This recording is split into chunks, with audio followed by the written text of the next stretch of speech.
Bismillahirrahmanirrahim. Assalamualaikum warahmatullahi wabarakatuh. Alhamdulillahirrabbilalamin. Wassalatu wassalamu ala asrafil anbiya wal mursalin sayyidina wa ala alihi washabihi ajmain, amma ba'du. Alhamdulillah, puji syukur marilah kita panjatkan kepada Allah SWT yang telah memberikan nikmat sehat dan waktu luang. Kedua kalinya salawat serta salam semoga tetap tercurah limpahkan kepada Rasul Muhammad SAW. Berhubung tadi via Zoom bermasalah sinyalnya, maklum di sini salah satu pulau yang terpencil ya, salah satu pulau kecil di Indonesia gitu. Saya kirimkan videonya saja gitu ya, jadi nggak bisa live. Di sini insya Allah kita akan bahas mengenai singgelilah idaman calon mertua gitu. Nah, bagi pemuda-pemudi mungkin mudah gitu ya menaklukkan hati pasangannya, atau misalnya kalau laki-laki mudah menaklukkan hati yang perempuan mudah menaklukkan hati yang laki-laki gitu. Nah, tapi setelah kemudian satu langkah itu sudah dilakukan, langkah selanjutnya untuk ke jenjang yang lebih serius lagi itu dibutuhkan yang namanya menaklukkan hati para mertua gitu. Jadi sampai banyak itu di YouTube mereka-mereka yang sudah menaklukkan pujaan hatinya, mereka minta tips gimana nih caranya menaklukkan hati mertua gitu. Kasih tipsnya dong gitu, yang sudah berpengalaman kayak gitu. Nah, di sini ada kisah-kisah. Jadi saya lebih kepada sharing ya, kisah-kisah sejarah inspiratif gitu.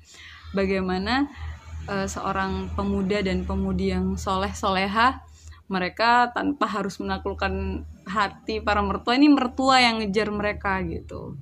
Nah, kalau dulu ya masih inget zamannya masih pakai HP BlackBerry BBM gitu ya, itu kan sering tuh mereka untuk mengambil hati para mertua, mereka membuat semacam meme gitu, yang di situ ada tulisan misalnya mereka promosi jurusan mereka. Di sini ada tulisan misalnya menantu idaman adalah sarjana pertanian gitu. Atau menantu idaman adalah anak teknik gitu. Jadi mereka mempromosikan jurusannya kepada mertua-mertua gitu. Nah, itu banyak sekali bertebaran. Kemudian juga mereka tidak hanya mempromosikan diri via jurusan itu ya, tapi juga mereka menggunakan nama besar kampus mereka untuk sebagai promosi bahwasanya mereka itu menantu idaman. Misalnya saja kalau di sini menantu idaman adalah mahasiswa UI gitu.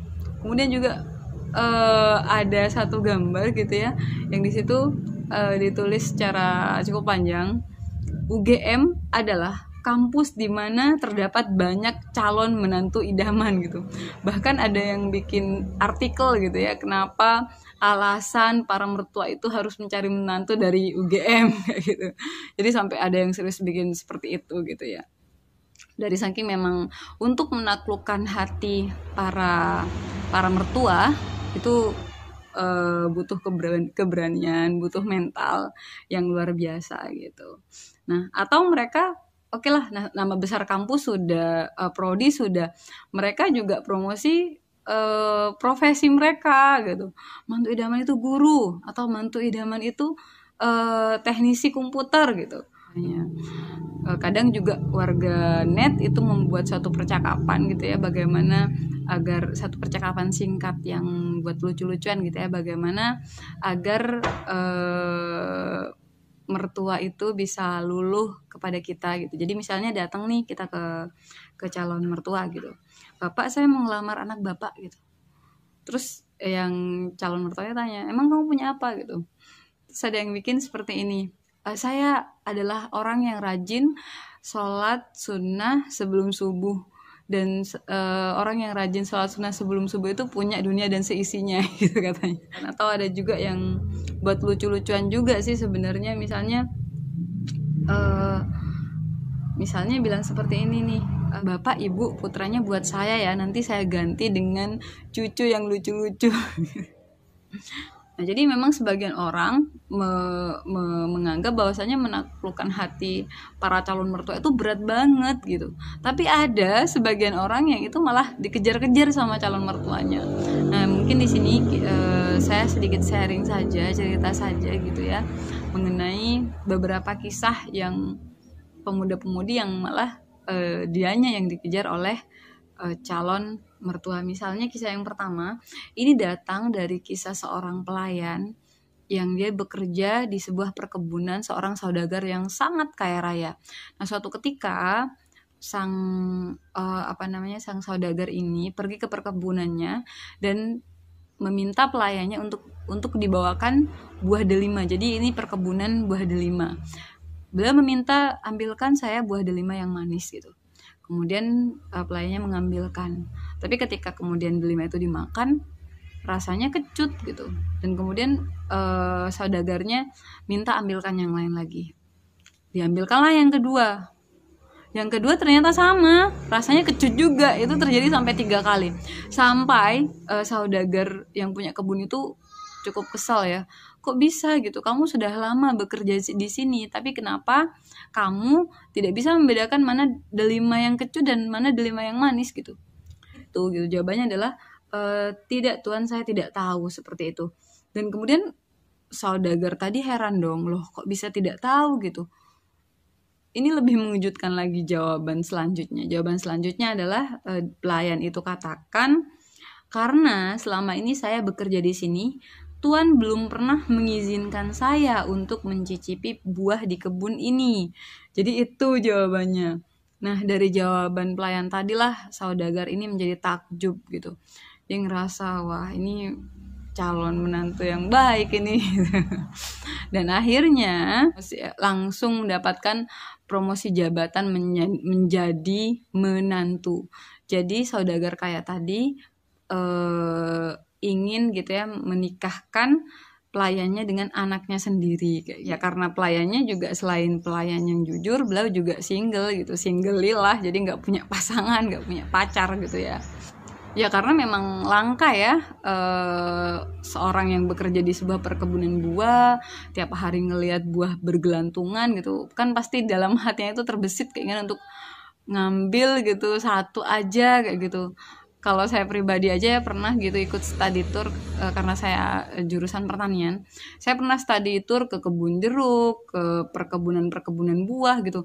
Itu ngelihat buah bergelantungan, buah jeruk menguning, buah apel memerah itu sudah tergoda untuk ngambil kayak gitu. Nah, ini udah bekerja sekian lama tapi tidak sedikit pun dia ngambil dari buah di kebun itu gitu. Akhirnya mereka menikah. Pelayan yang soleh dan anak saudagar yang kaya yang juga soleha gitu, dia ikut kata orang tua untuk dinikahkan meskipun dengan seorang pelayan seperti itu. Dan hasil dari pernikahan mereka lahirlah seorang ulama besar yang bernama Abdullah bin Al-Mubarak.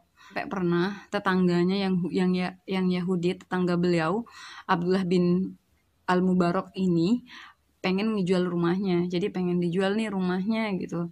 Terus ketika yang mau beli rumah datang, ketika ditanya harga rumahnya berapa gitu, ternyata sang Yahudi tadi, orang Yahudi ini memberikan harga rumah yang tidak sewajarnya. Jadi harganya itu tidak harga pasaran seperti biasa kayak gitu. Jadi harganya itu sangat mahal sekali.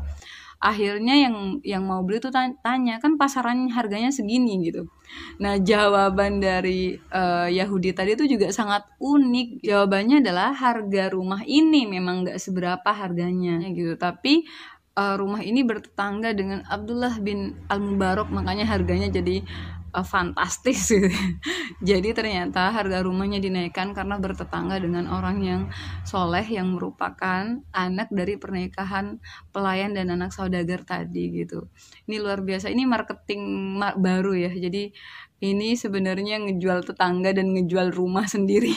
Kemudian ada juga ini kisah yang kedua. Ini kisahnya datang dari Khalifah Umar bin Khattab. Jadi beliau Umar bin Khattab itu setiap malam beliau biasa melakukan patroli atau ronda malam, atau istilah yang terkenal sekarang itu namanya belusukan gitu ya. Jadi biasa belusukan kan untuk mengecek kondisi masyarakatnya seperti itu. Yang beliau belusukan itu ngajak sahabatnya yaitu Abdurrahman bin Auf. Terkadang juga beliau bersama maulanya atau pelayannya yaitu Aslam gitu. Banyak hal yang beliau dapatkan pada saat beliau belusukan pada malam hari itu. Terkadang beliau mendengar suara bayi yang nangis nggak berhenti. Beliau tanyakan kepada ibunya, ini kenapa?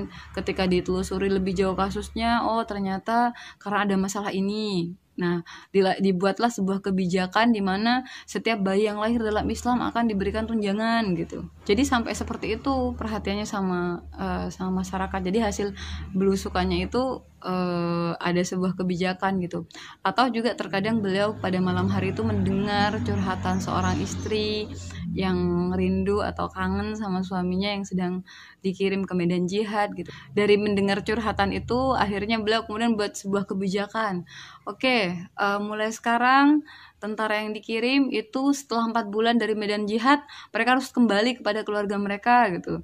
Jadi ini perhatian khalifah itu luar biasa memperhatikan rakyatnya itu sampai seperti itu gitu. Nah, pada suatu malam saat beliau itu berpatroli, beliau itu merasa kelelahan dan beliau bersandar di sebuah dinding rumah gitu. Nah, secara tidak sengaja beliau mendengarkan percakapan pemilik rumah, di mana di situ ada seorang ibu dan anaknya. Ibunya memerintahkan kepada anaknya, nak tolong campurkan susu itu dengan air. Nah, namun di sini sang anak menolak gitu bahwasanya kebijakan dari Umar bin Khattab itu tidak membolehkan mencampurkan susu dengan air. Nah, di sini ibunya kemudian mengatakan Umar tidak akan mengetahui seperti itu. Nah, jawaban dari anaknya tadi itu, demi Allah, aku bukanlah orang yang mematuhi dia di tempat ramai dan mendurhakai dia di tempat yang sepi. Jadi mendengar hal itu, mendengar percakapan itu, Umar bin Khattab radhiyallahu an, beliau langsung memerintahkan maulanya Aslam yaitu untuk menandai rumah tadi. Maksudnya ditandai, oh ini rumah di mana ada seorang anak yang solehah kayak gitu. Ditandai biar nanti nggak salah masuk rumah ya kalau mau bertamu ke situ gitu. Keesokan harinya beliau memerintahkan kepada Aslam untuk mencari tahu tentang gadis tadi gitu ya, anak tadi. Dan kemudian Aslam melaporkan bahwasanya sang gadis ini sedang single, sedang tidak ada pasangan dan tidak bersuami gitu. Jadi single lillah gitu ya. Nah, dari situlah beliau tidak menunda lagi. Umar bin Khattab radhiyallahu an, beliau tidak menunda lagi, beliau langsung kumpulkan semua putra-putranya yang sudah menikah ataupun yang belum. Kemudian di situ beliau berkata kepada putra-putranya, adakah di antara kalian yang membutuhkan seorang istri? Jadi memang putra dari Umar bin Khattab itu ada yang sudah menikah, ada yang belum. Jadi kalau dahulu kala itu meskipun poligami itu ya, itu bukan suatu hal yang tabu untuk dibicarakan karena itu bagian dari ibadah gitu. Dan kemudian beliau melanjutkan lagi kalimatnya, seandainya ayah kalian, maksudnya Umar bin Khattab, beliau sendiri gitu ya, masih berhasrat memiliki seorang istri, maka tidak seorang pun di antara kalian yang dapat mengguli untuk mendapatkan gadis itu. Maksudnya di sini kalau misalnya Umar bin Khattab sendiri, beliau sendiri masih ingin beristri gitu, maka beliau yang mau nikah sama gadis itu gitu. Tapi saat ini beliau tidak sedang ingin menikah, jadi makanya beliau menawarkan kepada anak-anaknya gitu ya. Jadi beliau Umar bin Khattab ya ingin mempunyai menantu sang gadis tadi karena percakapan yang beliau dengar pada malam hari itu gitu. Dan akhirnya ada satu putranya yang mengajukan diri bahwasanya dialah yang akan melamar gadis tersebut. Jadi meskipun beliau Umar bin Khattab tidak bisa menikahi gadis ini, minimal menjadikan gadis ini sebagai mantunya lah. Jadi dinikahkan oleh anak beliau yang bernama Asim bin Umar bin Khattab gitu. Dan mereka akhirnya menikah, dan dari pernikahan mereka nantinya anak-anak keturunan mereka itu, jadi bukan keturunan langsung ya dari keturunan mereka, jadi dari pernikahan keduanya lahir seorang anak perempuan, dan dari pernikahan anak perempuan mereka itu, ini dari riwayat yang kuat gitu ya, mengatakan bahwasanya nanti lahirlah seorang khalifah yang luar biasa, yaitu Umar bin Abdul Aziz. Nanti Umar bin Abdul Aziz ini pada masa pemerintahannya juga luar biasa mengayomi rakyatnya, bahkan tidak bahkan sulit menemukan orang miskin pada pemerintahan Khalifah Umar bin Abdul Aziz.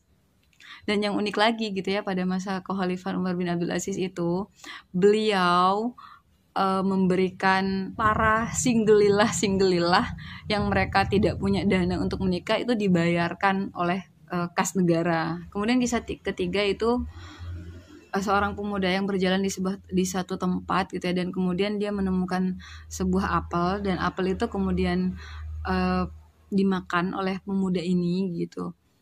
Dan ketika memakan buah apel ini, karena dia merasa lapar, maka dia makan buah apel itu. Dan ketika memakannya itu ada rasa penyesalan dalam dirinya gitu ya. Siapa pemilik apel ini? Saya belum izin pada pemilik apel ini. Akhirnya pemuda tadi karena merasa bersalah mencari sang pemilik apel. Tibalah dia di sebuah perkebunan apel dan kemudian bertanya di manakah pemilik apel ini. Ditunjukkanlah sebuah rumah dan pemuda itu masuk ke rumah itu dan kemudian mengetok pintunya, dan ternyata pemilik rumah itu merupakan orang yang kaya raya juga gitu ya.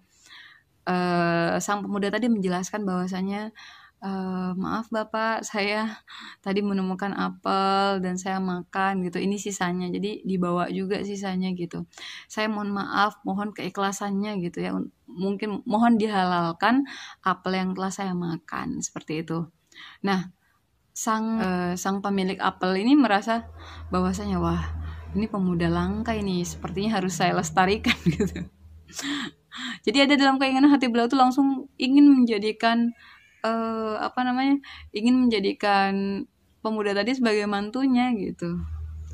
Baiklah, saya akan maafkan, tapi tidak cukup di situ ya. Sang pemilik apel itu juga pengen ngetes pemuda ini sejauh mana sih dia berkomitmen mungkin untuk menebus kesalahannya gitu ya. Oke, baik, saya akan maafkan, tapi dengan syarat kamu harus menikahi anak saya yang buta, tuli, bisu, serta lumpuh gitu. Nah, mungkin kalau kita jadi beliau gitu ya, kita pura-pura pingsan gitu.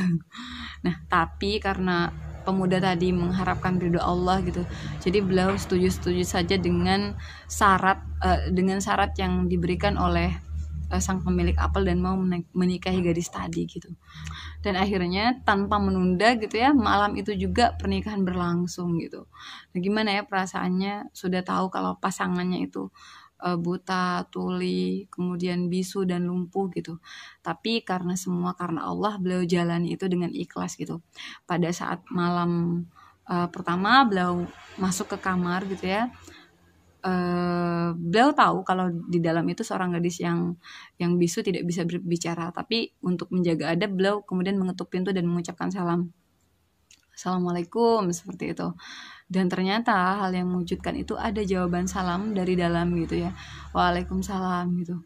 Nah, beliau merasa heran loh, kok bisa ada jawaban salam dari dalam gitu. Dan beliau kembali lagi, jangan-jangan salah kamar lagi ini gitu ya. Dan kemudian tadi ya, sang pemilik apel tadi menjelaskan itu tidak salah kamar, itu sudah benar gitu. Akhirnya masuk dan kemudian ada seorang yang menghampiri dan berjalan gitu ya.